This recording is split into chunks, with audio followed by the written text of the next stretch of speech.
Welcome, everybody. This is our weekly webinar where we do the prep work.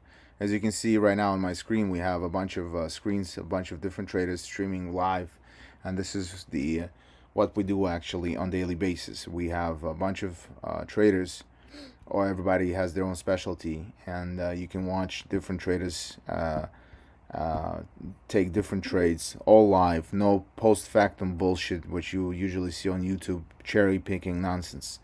This is actually all live, and I don't think there's anything like this.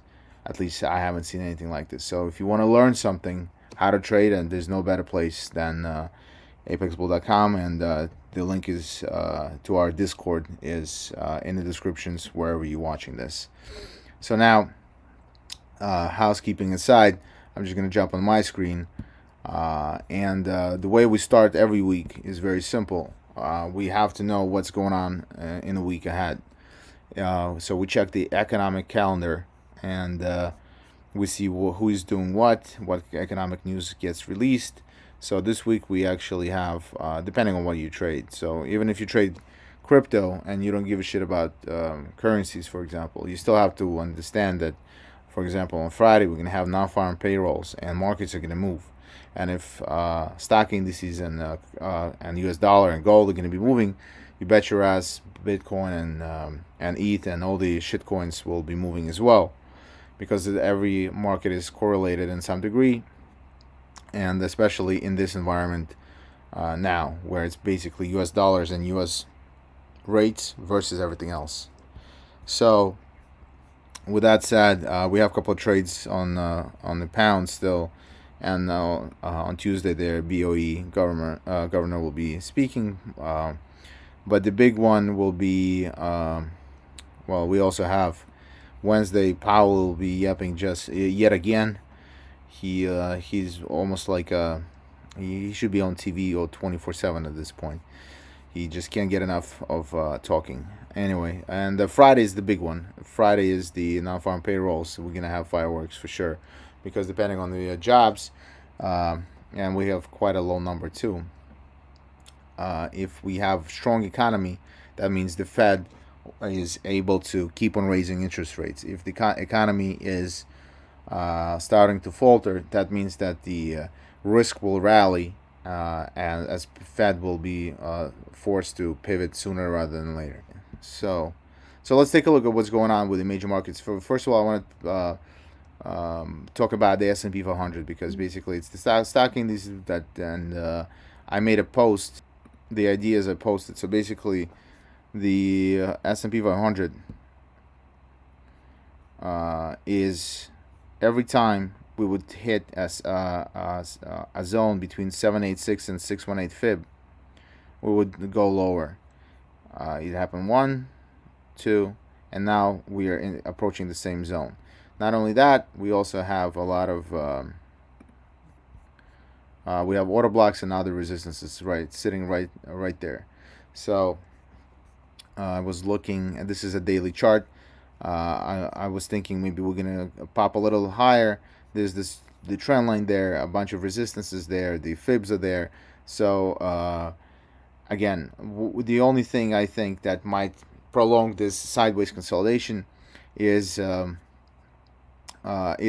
because we're approaching Christmas, and usually we get a little Christmas rally. So if anything, we're might pop up a little bit more, do sideways, and then sell off in January. And we've in our Discord we were discussing exactly that with the chart that correlates. Where is it? As you can see on my screen, the S&P 500 from 2001, the tech crash, and how we've pumped into Thanksgiving. We did a little sideways, and then we sold off exactly in January. We started selling off, and I think this might be the case again. This is now, and this is the same, very similar price action following Thanksgiving. So I think we can either sell off a little bit now and then rally in a couple of weeks into Christmas, or do just sideways to a little up before we tank. So S&P, like I said, it's if history is of to repeat itself, we're approaching a heavy resistance. The 200-day moving average is right there. A bunch of order blocks and fibs and everything in their mother. So and short term time frames already displaying um, divergences with price inefficiencies to close as well. So even so, all rallies at this point should be sold, and this is not the time to enter into long positions. The only thing of concern is the U.S. 30 that on a monthly printed a nasty engulfing candle and took out the resistance. But everything else points, and right now it's working at this key level. Uh, so we've closed above it and we opened below it. So I think this is with the price.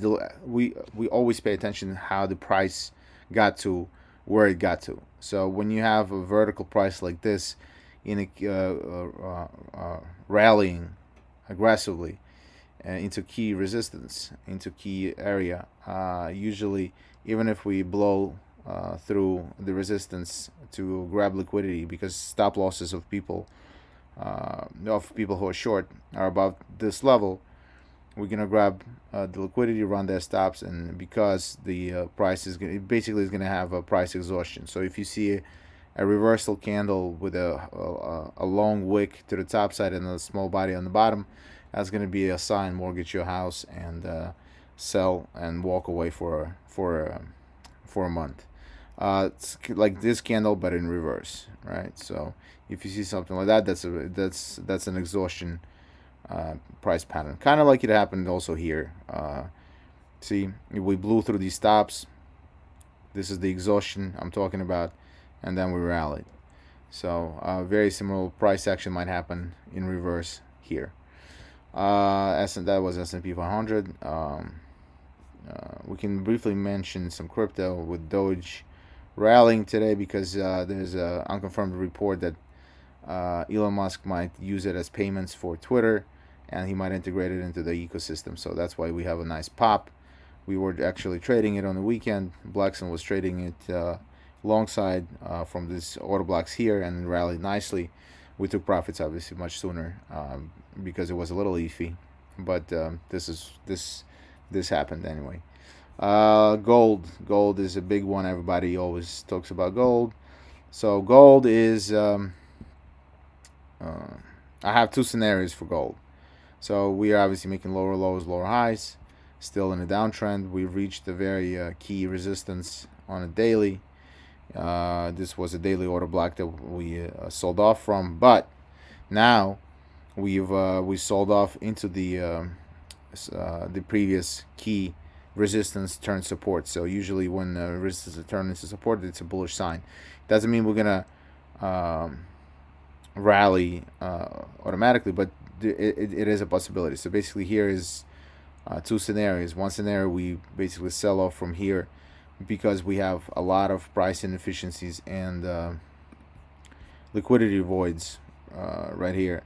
As you can see, the price was delivered in a very aggressive manner, and usually when you have gaps in price action like that, call it the price inefficiency, liquidity gap, or fair value gap, whatever you want to call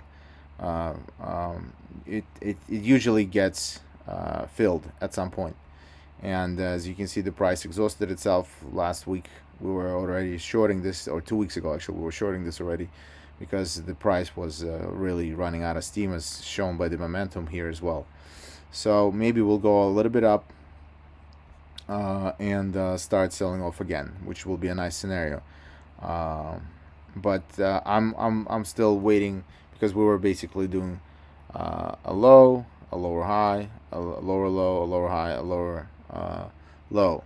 But then now we printed a lower high. So unless we take out this resistance, and we might very just easily just keep on rolling over lower to fill all of this inefficiency before gold either goes up or down or whatever. So the easy money has been made, obviously, shorting this overextension, and now I want to see either it pop below above these highs here, or start taking these lows here for acceleration downwards. Fuck it, let's take a look at oil, I suppose. Oil is a peculiar beast, unless you follow the news. Uh, it's sitting right at resistance here. So winter is coming. I don't know. And OPEC is. There's a lot of rumors going on constantly where United States says, "Oh, the OPEC has agreed to output increase," and then OPEC, Saudi Arabia comes in on the wire, says, "Fuck you, we didn't say this shit," and it's just silly nonsense. And the price just, well, this price action here was that news a couple of days ago, and last week, and it's getting volatile. But overall, it's still fundamentally positioned to the top side. Obviously, we're just retracing off of this of these lows here. We're just retracing right now. But given we are now sitting at the key levels from previous swing highs, if we start seeing a bounce happen and we already have a divergence going on here, we might start seeing some interesting opportunities for the long side. So maybe we'll run the stops here and reverse. Definitely not. I wouldn't advise selling here. What else? Let's take a look at the US dollar. So, like we've been talking about last week, the US dollar. The US dollar. This is 1, 2, 3, 4, and a 5. That's an Elliott wave count, basically saying that we're now in a corrective wave 4. And there's two ways we can go about. We can bounce from here, or we can bounce and still go down one more time before another up thrust. And that's a weekly chart, so that I'm talking about like next 6 months. The way it looks on daily, we basically the 38.2. We barely missed the 38.2, but we did tap this. There was a daily order block there, I suppose. We've tapped the support. We bounced, and now. As you can see, we're not making the lower low. We made the high, we made a lower low, and all we gotta do is wait for, and you can see that we gapped up. So we're gonna close this gap in about next 4 hours or so. We're gonna close this gap, and then we're gonna see, because if we take out this low, that means we're gonna have one more leg down before a corrective leg up. So, and if this low holds right here, we probably gonna take out this high and go higher. So the way it looks on the euro dollar, for example, we were suggesting short here for myriad of reasons. I think I made a video on it. I don't remember already. There was an order block and the previous resistance and blah blah blah blah. Anyway, so it was a spot on call, because I made this call when we were here. That's why the line is drawn at this bar, and then this happened, and this is where we are right now. We are right at support though, so I have to be careful. And once we take out the support, it should accelerate lower. I'm short pound, same reason. I'm waiting for. The only problem is with pound, it's really now sitting at support, so I might have to close it either here or wait for the breakdown. In a couple hours, because I think there's a nice fair value gap. The price was delivered in again an aggressive manner, and just like gold, it ran out of steam with a bunch of divergences in momentum, and now it's just a distribution happening up on top. So if it's a distribution and not a reaccumulation, then we will have to close this gap, because look at this vertical price. This thing never lasts. Look anywhere in the previous price delivery of this matter. So looky here, it's a very similar picture here. A lot of distribution, and then lower to close all these gaps. It didn't make a lower low, but it did close all the gaps. So I highly expect to see a sub 120 this week in pound.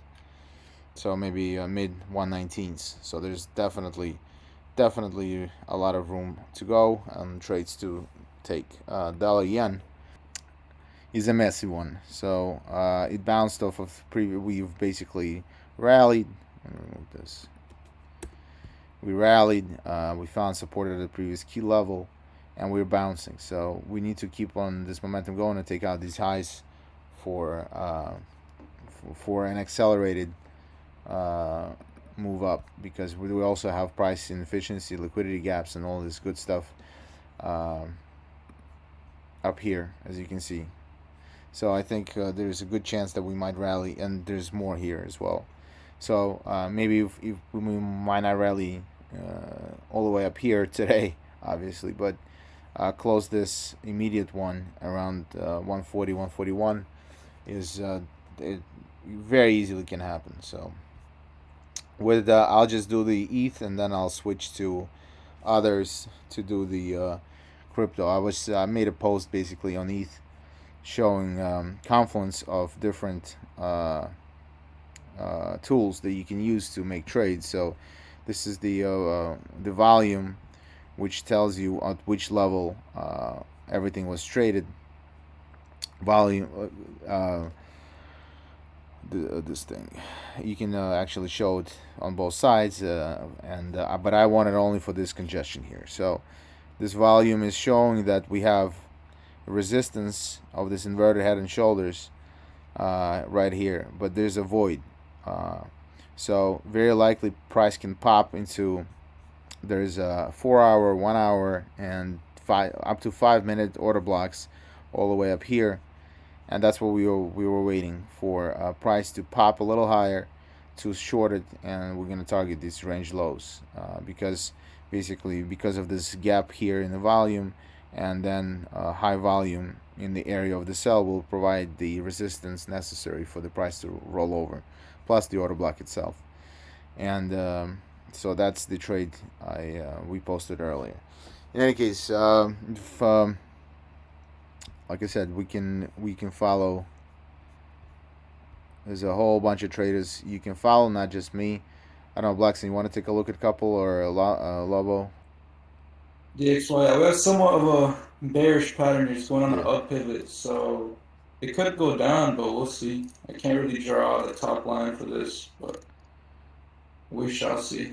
But Ethereum did break downwards, so we're looking for longs for now. Oh, yeah, I Did forgot break to down. mention the reason why everything gapped down in risk was because China is going into lockdown with the COVID shit again, and there are protests erupting all over China because they're like literally welding the doors shut in buildings so the people don't come out, which is fucking ridiculous. So some heinous shit going on over there.